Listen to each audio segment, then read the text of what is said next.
right, losing in Charlotte 37-29. Yeah, I'm not in my home state anymore. Aaron Rodgers led a furious comeback but fell short. The Packers are now 6-2 and the Panthers are 8-0. Skip, what's your takeaway from this one? Stephen A. Smith, I want you to know, as your brother from another mother, I'm here for you today. I got you. I'm going to have your back on this one because we all know how painful this game was for you because as everyone here will now attest and knew before, the bad man is no longer the bad man. Mm-hmm. The baddest man in the NFL is Tom Brady. Am I right? Thank Patriots you. country loves Thank it. you. Thank you. Once again yesterday, the bad man was just simply bad. He looked ordinary to me. I actually started feeling sorry for Aaron Rodgers in this game. So here's what happened. I'm going to give Aaron Rodgers one small break here. Obviously, the Green Bay defense has gone south the last 2 weeks. 2 weeks ago, it was #1 in the NFL in points allowed. And without Sam Shields in your secondary, not that they're your team, I know it's just your quarterback, but they're not very good. They're just bad. And certainly, when they allowed the 37th point of the game to Cam Newton and company with 9:22 left, 37-14 Carolina, a little fracas broke out on the sideline. And you had, obviously, to me, because they could get no pass rush on Cam Newton, all of a sudden, Clinton Dix is in the face of the great Julius Peppers, who's back in the face of and all of a sudden, Raji gets in the middle of it, and they had a little thing that I don't think it was a big thing. It wasn't. And it actually inspired the defense to go right back out and force a 3-and-out. And then they intercepted Cam Newton, and suddenly Aaron Rodgers was put back in the enviable position of, hey, you score 8 points here and you force overtime. And all of a sudden, it's 4th and 4 at the 4-yard line. And what happened? Aaron Rodgers has gotten gun shy. We know he's been under a little more heat than usual this year. He has not handled it very well. He's gotten tentative. He's gotten deer in headlights. He started to flinch in the pocket. And he was the first to admit, I messed it up. I got scared because I saw something, meaning a pass rusher, instead of Randall Cobb breaking immediately open, and we see what happens with Tom Brady behind a makeshift offensive line. He's a quick read, he's pre-snap read, and boom, the ball is out. Aaron Rodgers can't get rid of the ball. He is brain locking under fire. He's looking for a rusher instead of the first open receiver. And he flat out did not see Randall Cobb for what even Aaron Rodgers admitted after the game. He was big about it. He stepped up to the mic and he said that was a pitch and catch touchdown that I should have thrown. And again, they would have had to go for 2 to force overtime. But that's what Aaron Rodgers has degenerated into this football season. Well, I agree with you. He hasn't looked like the bad man by any stretch of the imagination. We all know that in all seriousness. But I think you cut him some slack, number one, because I thought his second half performance, him bringing them back within a position to tie this game, I think that was admirable because they were getting blown out. Number two, I can't emphasize this enough. Listen, the loss of Jordy Nelson is devastating because Randall Cobb hasn't been what you thought he would be over the last 3 games. The first 3 or 4 games this season, he was formidable. Over the last 3 games, that hasn't been the case. More importantly than that, I mean, listen, we talk about a James Jones, we talk about an Adams. They're decent. We know this. But Jones, you remember the Oakland and the Giants? Neither of them wanted him. He comes back to Green Bay where he had connected with Aaron Rodgers for many, many years, so we know what he can do with that. He made him look good first half of the year. But this guy, Richard Rodgers, that's the devastating blow to me because at that tight end spot, you need somebody that draws attention between the numbers so you can attack outside. If you don't have to worry about somebody in between the numbers but so much, then, you're able to key on the outside. And if you're able to key on the outside, then it's tougher for Randall Cobb and those guys. Randall Cobb is a really, really good 1,000-plus yard receiver, no doubt, but he's a really, really good number 2.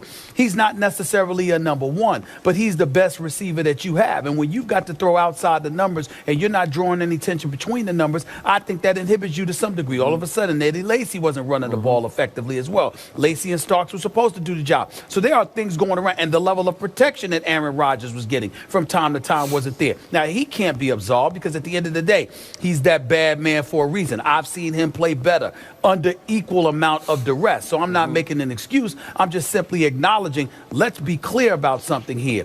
The things that he normally was was capable of doing, he can't necessarily do now because the offensive line is suspect. The play calling still seems to be an adjustment. You've got receivers. None of them are elite on the outside. You have nothing to point to in between the numbers at the tight end spot because Richard Rodgers ain't cutting the mustard. And then on top of it all, your running game doesn't scare anybody. So the combination of all those different things, you remember, they don't have to stack the line of scrimmage to get to neutralize Green Bay's running game because those guys don't perform at an elite level at this particular moment of time. They're good, they're solid, they're strong in between the tackles, but they don't have any elusivity on their resume and their repertoire, rather. So because of that, what happens is it's all about Aaron Rodgers. And it ain't just up to him to throw the football. He has to be a quote-unquote playmaker because he has to exceed expectations because of the limited stuff that he's doing. Then you take into account, what are the 2 games they lost? They go up against an elite defense in Denver, even though it didn't look like one last night against Indy. It did look like one all season long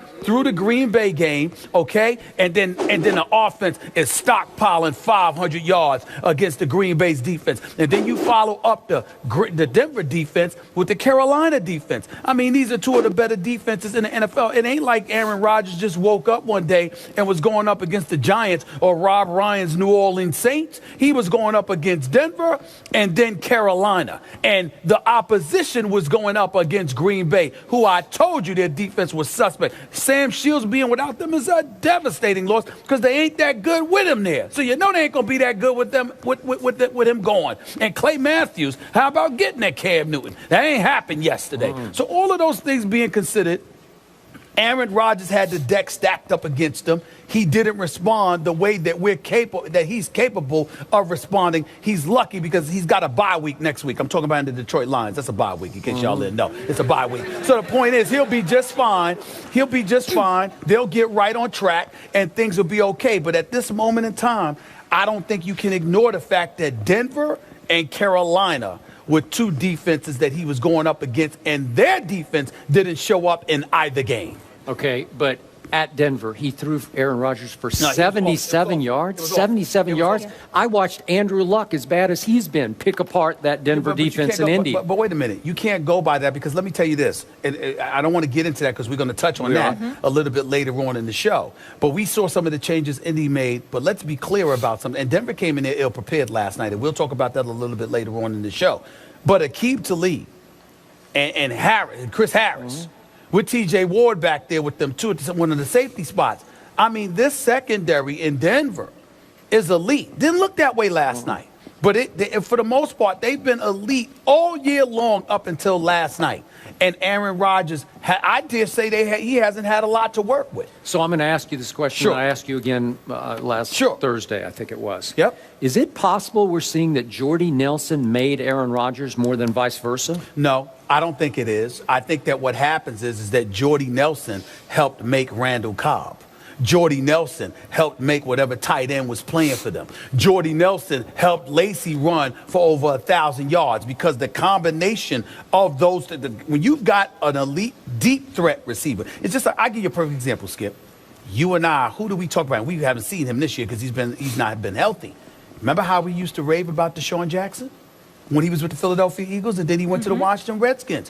What we said about him is that he was an elite deep threat, one of the elite deep threats in the game of football. So because of his presence alone and the attention that you had to pay towards him, you couldn't key on other guys the way you normally could. We both, so if that was the case, Jordy Nelson clearly is a deep threat for Aaron Rodgers. And Jordy Nelson with Randall Cobb speaks for itself. When you look at Aaron Rodgers throw a football, again, I watched the game, all right? I haven't covered it nearly as long as you have, so I'll defer to you on that level. But I listen to NFL aficionados all the time, and they tell me they have never seen somebody throw a football like Aaron Rodgers. It's just that over the last couple of weeks, it hasn't looked impressive. Have they seen Tom Brady before? They've seen Tom Brady. No, I'm serious.